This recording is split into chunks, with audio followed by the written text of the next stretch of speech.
Now we need your support again. Drugs are menacing our society.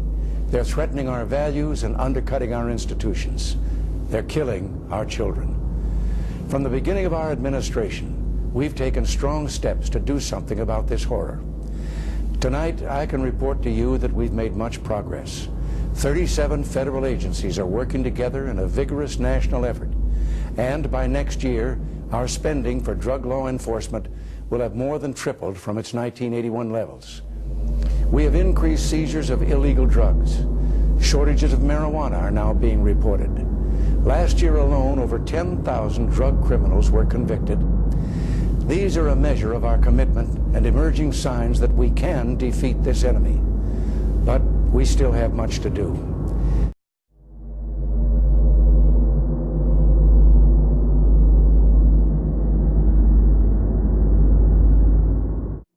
Campaigns to crack down on drugs in the United States have increased prison populations astronomically.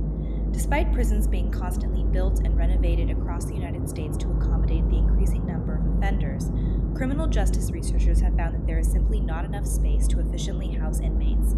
Prison overcrowding has been positively correlated with increasingly violent conditions in prisons, including more frequent sexual assault. With more widespread recognition of sexual assault in prisons, such as the brutal gang rape of Stephen Donaldson in a D.C. prison, prison sexual assault has now appeared in popular television shows, films, and even commercials.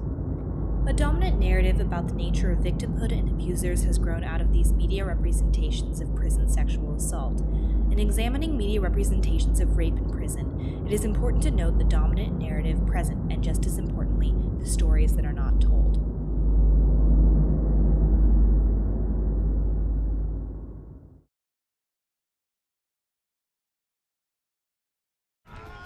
And like with any tale that is told again and again, the telling of sexual violence in contemporary media has presented a dominant narrative of who is victimized by sexual violence and who assaults victims.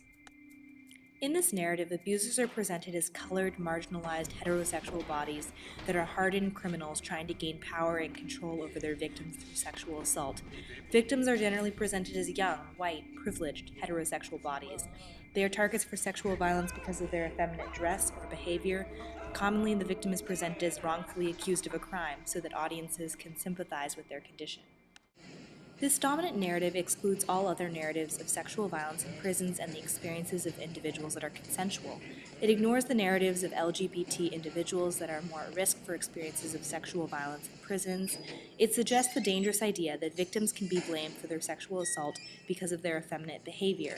This idea further cements traditional gender constructs of masculinity with the understanding that real tough men aren't the victims of sexual violence.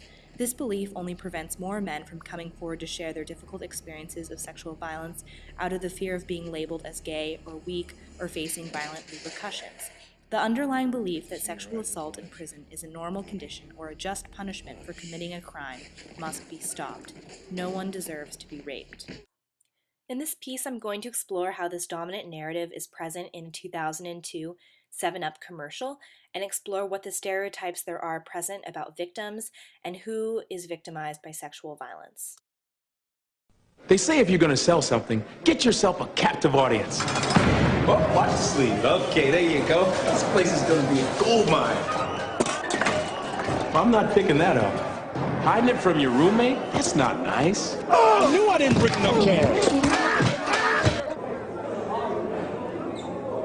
I'm just trying to fit in. No need to go to the store. I got the 7-Up right here. When you bring the 7-Up, everyone is your friend. Okay, that's enough being friends. Where you guys going? Oh, watch the sleeve. Okay, there you go. This place is going to be a gold. From the very beginning of the commercial, we see Godfrey, who is playing the character entering the prison, portrayed as an effeminate body and a body of class.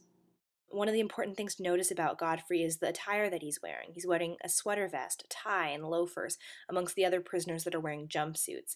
He comes to one of the prisoners while distributing soda, "Watch the sleeve," a comment suggesting that he's concerned about getting his clothing ripped or dirtied, suggesting that he's of a higher class or slightly effeminate because Hiding it from your roommate? That's not nice. Godfrey is depicted in the commercial as incredibly naive. While watching a black inmate, presumably making a weapon with a can of soda, Godfrey comments, "Hiding that from your roommate, that's not nice." This language suggests a certain naivete, We can see this in Godfrey's choice of the word roommate to describe a prisoner's cellmate. Commonly, when we think of a roommate, we think of a person one shares a room with in college. The fact that Godfrey compares a cellmate to a roommate suggests that he is very naive to the fact that many prisoners did not have the same educational opportunities that he had, and also does not acknowledge the violent conditions in prison between inmates. Everyone is your friend. Okay, that's enough being friends. Where you guys going? Although Godfrey is portrayed as being effeminate in behavior and dress in the commercial, it's important to note that his heterosexuality is never questioned. He's repulsed in the final scene of the commercial by the prospects of being sexually intimate with a man. Godfrey is depicted throughout the commercial as a body that white audiences can sympathize with. He is educated, he comes from a position of class, and is heterosexual. There's also a subtle form of victim blaming present as well. Godfrey is depicted as effeminate, friendly, and naive, suggesting that victims of sexual violence have similar behaviors and attitudes that can cause them to be more likely to be assaulted. In reality, people of a range of classes, sexualities, genders, and attitudes are sexually assaulted in prisons. I remember, being arrested for being publicly drunk, and being terrified because I was in jail, and I had to let them know that I was gay and different. I guess they go after the weakest links, and I was just the target, and it just became a very terrifying ordeal. Being transgender was not easy at that time. I became homeless, I lost my job, and because I had no means to survive, I had to resort to the street economy. Because of that, I was arrested, and while I was waiting for my arraignment, I was locked up in the county jail.